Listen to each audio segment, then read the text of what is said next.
বৈষম্য বিরোধী ছাত্র আন্দোলনের শহীদদের তালিকা প্রকাশ করেছে স্বাস্থ্য বিষয়ক উপকমিটি।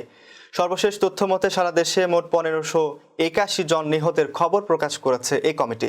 শনিবার বিকেলে ঢাকা বিশ্ববিদ্যালয়ের ছাত্র শিক্ষক কেন্দ্রের অডিটোরিয়ামে স্বাস্থ্য উপকমিটি, নাগরিক কমিটি সহ অংশীজনদের আয়োজিত সংবাদ সম্মেলনে এ তথ্য জানানো হয়। উপকমিটির তথ্য মতে জুলাই গণঅভ্যুত্থানে 31,000-এর বেশি ছাত্র জনতা আহত হয়েছেন। তবে এটাই চূড়ান্ত নয় বলে জানান কমিটির সদস্যরা।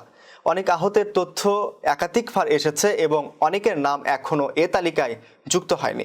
বৈষম্য বিরোধী আন্দোলনের পক্ষ থেকে গঠিত স্বাস্থ্য বিষয়ক কেন্দ্রীয় উপকমিটি এবং জাতীয় নাগরিক কমিটির যৌথ প্রচেষ্টায় সারা দেশে বৈষম্য বিরোধী ছাত্র জনতার আন্দোলনে শহীদ ব্যক্তিদের নামের একটি প্রাথমিক তালিকা প্রণয়ন করা হয়েছে,